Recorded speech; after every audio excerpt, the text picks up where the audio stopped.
Welcome back. Credit management practices across UAE companies are still evolving as firms have previously focused on sales performance. So how can companies look to implement new strategies to overcome their debt management? And how can creditors monitor their debtors abroad? Well, to discuss this, we're joined by Andy Yiacoumi, Business Development Manager for Decol Debt Collections, LLC. Welcome to the show today. Hi, Laura. Thank you.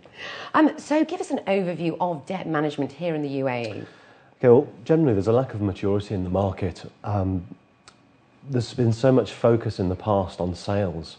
So the whole area of credit management is actually very new for a lot of companies here. So one of the things that we're sort of looking at the moment is sort of helping our clients, and I'm doing a lot of sort of, if you like, consultancy to actually sort of help them to implement a whole series of procedures. And within those procedures, we obviously add our services in there as well. And then we've basically effectively got a credit management solution, and that will help them from the beginning of the process right through to the end of the process, so to say. So we've not only got the preventative measures in place, but we've also got the curative measures in place. In terms of an example, we would, for argument's sake, we would take on board an application from which a client is sort of looking at with their client or potential new client. There would be a series of various documents that will be obtained as well from the potential new client. Right. And then there will be a whole sort of internal assessment which would happen. And along with that, there will be some form of a commercial credit report as well, which will be obtained through Decol.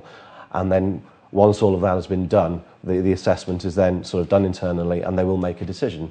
And then they will say, yes, it's on a cash basis, or it will be certain credit terms with a maximum credit limit and what have you. And that's essentially the start of the approval process or the decline, obviously depending on what type of client it is. So that's the way it would sort of start.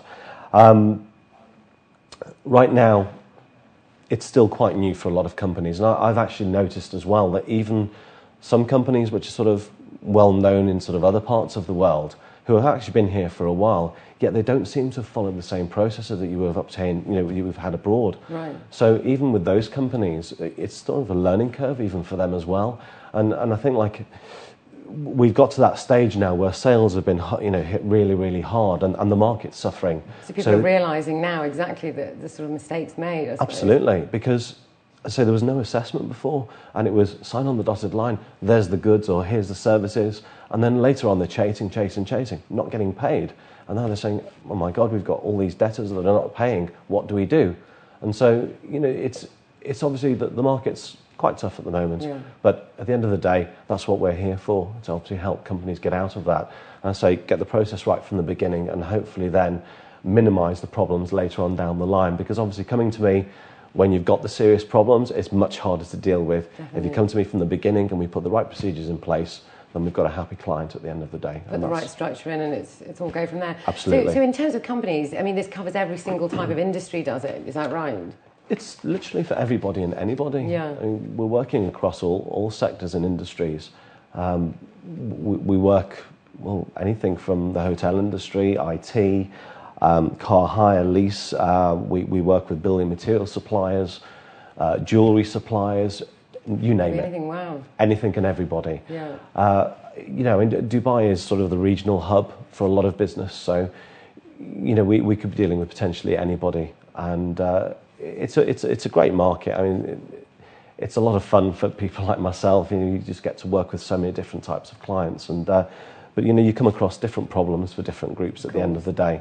And right now, my main focus, one of the focuses, and there was a question that I think was to do with the fact that we've got sort of clients who sort of have these problems, and we're saying, well, how can we tackle it on a wider scale? Exactly. So what should individuals do exactly? What's the actual path they should try and go down? Well, what we can do is, I'm attacking certain groups at the moment because, we've got a good cross-section of, for argument's sake, the hotel industry, we've got hordes of clients. So what we're trying to do now is sort of go to the whole group and actually say, right, if we can have sort of a cooperation across the board, then we can catch these rogue companies who are there to do one thing, and that's to take credit from one, go to the limit, and then move on to another, and then move on to another. And in the meantime, people are obviously hurting because they've left it, the hotel's got this huge debt that's been run up and they're not getting paid, whilst the client's moved on to another hotel, and he's obviously abusing them as well. So if we can capture sort of large groups, then we can share information across the board, which means that when somebody new comes along and says, I'd like to open a corporate account with you, we do a proper check, we do the assessment as we previously discussed, and hopefully they're going to be caught out and say, I'm sorry, but I can't work with you. I can work with you on a cash basis, but I certainly can't give you credit. Yeah. So, there are many ways of tackling things, but it takes cooperation on a wider scale, because sometimes you can feel very, very lonely when you're one company on your own. Yeah, you're quite vulnerable, aren't you? Exactly. Absolutely. And it could be the be-all and end-all, really, couldn't it? Absolutely. So in terms of individuals, what Yes. should they do if they fall into bad debt then? What's the sort of main thing that they should do? Right. I receive quite a lot of calls on this sort of fairly regularly, and I've been in the financial industry for quite a long time, and I would say something very simply.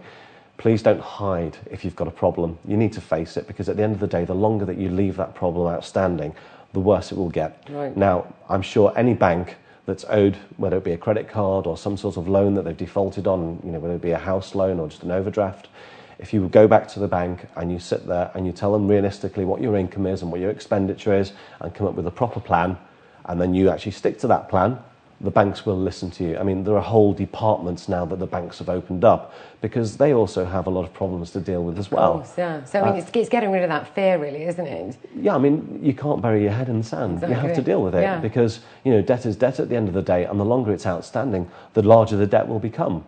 So you have to face it, and the banks will listen, because you're not on your own. There's a lot of other people out there who've got exactly the same problem. So you just get in there, you talk, and you'll come to some agreement which is acceptable on both sides, and then you stick to it. Yeah. And then hopefully everything will be settled over a period of time, whether that be a year, 2, 3 years, whatever. Obviously, it depends on the amount that's outstanding and your ability to pay back as well. You have to be realistic at the end of the day, because the last thing that you want is 6 months down the line, you're back to square one because you can't afford to repay based upon that original, agreement with the bank. Right. So that's my main advice, really, for any individual with a debt problem. So it's nipping it in the bud as soon as possible there, definitely. Without doubt. What are the laws surrounding sort of claiming debts from abroad? I mean, what can companies do should their debtors flee the country? Again, this is something that's happening quite regularly, and it's sort of slowed down now, but I'd say in that sort of initial 1 to 2 years before, it was a big problem. And one of the things I'm trying to educate my clients on, again, is when there are foreign shareholders involved in any company, is to ensure that when they obtain when the client is actually trying to sort of open an account with you and gain credit, you must ensure that you've got the necessary documents in place. And I'm also talking about copies of passports. I'm talking about home contact details, home addresses. These things are vital, because at the end of the day, they could disappear tomorrow. Exactly. And where are you going to find them? And even a mobile number, it's not adequate, because they can just switch it off anytime they like, throw it in the bin, change the number, and get a new whatever, SIM card. Yeah. So you need something stronger than that. And obviously, a copy of the passport is good. And as I say, along with home contact details and residential landline phone numbers as well, they're essential, because debts can travel. I mean, we do have the ability in certain countries to obviously find people, even with the very bare minimum of information. But obviously, the more information I have, the easier it will be for us to be able to chase the debt. So it's basically tracing those debtors. As soon as you trace them and you've actually got hold of them, though, what's the sort of process from there then? Well, it will vary country to country, but essentially, debts travel, and there are certain laws in place to allow us to try and get that money back on behalf of our clients. Now, we're part of 3 networks, and so we cover over 100 countries, which is the major economies of the world. So we have partners everywhere. Yeah. So, more often than not, the people that are fleeing here are in a country that we're definitely working in. And the procedure is pretty much the same as the one that we would follow here. So, yes, as long as we have necessary information, we can chase the debt wherever it might be at the time. But please, again, advice is ensure you obtain the necessary information from the beginning. It's vital. And bearing in mind that the market is near 80% expatriate. Exactly, yeah. Who are you going to be dealing with? Some foreign national. Yeah. So it's very, very important. Very important. Well, that's all we've got time for. Thank you so much for coming in today and chatting with us. Thank you, Laura. Well, that's it from the business desk. You can write to us, though, at news@city7tv.com. Up next, Zoe Richards is back with the news.